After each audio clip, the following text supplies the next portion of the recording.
వచ్చే నెలలో పంచాయతీ ఎన్నికలు 50% రిజర్వేషన్లు మించకుండానే నిర్వహణ. 15వ ఆర్థిక సంఘం నిధులు నిలిచిపోకుండా సర్కార్ కసరత్తు.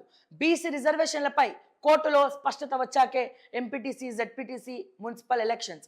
50% వరకు రిజర్వేషన్లకు మరోసారి డెడికేటెడ్ కమిషన్ నివేదిక.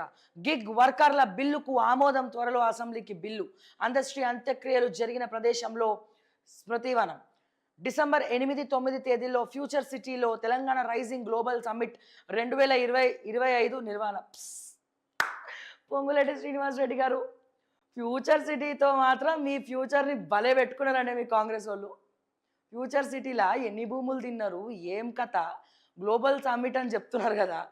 అక్కడ ఫ్యూచర్ సిటీలో మీ మంత్రులు ఎంతమంది, ముఖ్యమంత్రితో సహా, ముఖ్యమంత్రి అన్నదమ్ములతో సహా మీ ఫ్యూచర్ని బాగా సుందరీకరణ చేసుకున్నారు పొంగులేటి గారు. ఫ్యూచర్ సిటీతో కాంగ్రెస్ పార్టీ నాయకుల ఫ్యూచర్ని డెవలప్ చేసుకున్నటువంటి ఫ్యూచర్ సిటీ.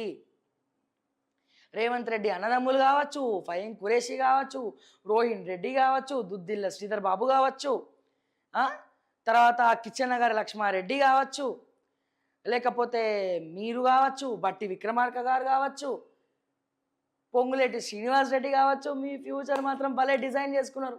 ఆ ఫ్యూచర్ సిటీ ఏందో, దానివల్ల ఆడ ప్రజలకు వచ్చేది ఏందో, ఆ గ్లోబల్ సమ్మిట్ ఏందో.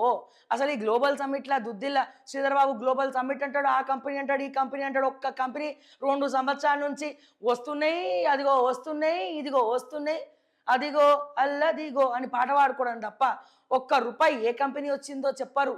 ఏం లేదు, ఉల్టా మీరు ఆ దేశ విదేశాలు తిరగడానికి మా తెలంగాణ పైసలు ఖర్చు. మీ కుటుంబాలు బాగుపడ్డాయి ఫ్యూచర్ సిటీతో. మీ రాఘవ కన్స్ట్రక్షన్స్ బాగుపడుతుంది, దుద్దిల్ల శ్రీధరబాబు ఫ్యామిలీ బాగుపడుతుంది.